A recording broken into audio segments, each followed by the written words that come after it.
Hi sir, இன்ட்ராடேல over trade control பண்ணுறது எப்படி சார் அப்படின்னு ஒரு நண்பர் கேட்டிருக்காரு. இதை ஒரு 5 ஸ்டெப் ப்ராசஸாக பார்த்துடலாம். ஃபர்ஸ்ட் ஸ்டெப் என்னன்னு சொன்னால், உங்களோட ட்ரேடிங் லிமிட்டை செட் பண்ணுங்க.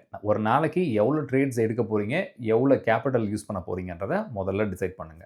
ரெண்டாவது, ரிஸ்க் மேனேஜ்மெண்ட்டை ஃபாலோ பண்ணுறது. அதாவது உங்களோட கேபிட்டலுக்கு 1லேருந்து 2% வரைக்கும் அதுக்கு மேலே ஸ்டாப் லாஸ் வச்சு ட்ரேட் பண்ணாதீங்க. சப்போஸ் 1 லேக் ருபீஸ் உங்கள் கேபிட்டல்னா அதோட 2% 2000 ரூபாய்க்கு மேலே ஒரு நாளைக்கு இலக்காதீங்க. மூணாவது என்னன்னா, ட்ரேட் பிளான். நீங்கள் ஒரு ட்ரேட் எடுக்கிறதுக்கு முன்னாடி நாளே அனாலிசிஸ், நல்ல டேட்டா அனாலிசிஸும் டெக்னிக்கல் அனாலிசிஸ் பண்ணி, அதாவது டார்கெட் எங்கே செட் பண்ண போறீங்க, ஸ்டாப் லாஸ் எங்கே வைக்க போறீங்கிறத நல்லா டிசைட் பண்ணுங்க.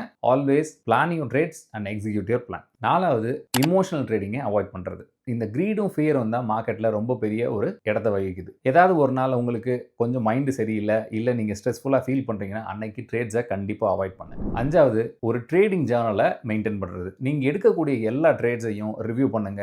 எங்கே ட்ரேட் எடுத்திருக்கீங்க, எதுக்காக எடுத்திருக்கீங்க, ப்ராஃபிட் வந்திருக்கா, லாஸ் ஆயிருக்கா அப்படிங்கிற எல்லா டீட்டெயில்ஸையும் பதிவு பண்ணுங்க. அதை நீங்கள் ரிவ்யூ பண்ணும்போது நீங்களே ஒரு பெட்டர் ட்ரேடராக உங்களோட டிசிப்ளினை இம்ப்ரூவ் ஆகிறத கண்டிப்பாக பார்ப்பீங்க. இந்த 5 ஸ்டெப்பை ஃபாலோ பண்ணாலே போதும், நீங்கள் நண்பர் கேட்ட மாதிரி விஷயங்களை கண்டிப்பாக பண்ண மாட்டீங்க. நன்றி, வணக்கம். அடுத்த வீடியோவில் சந்திக்கலாம்.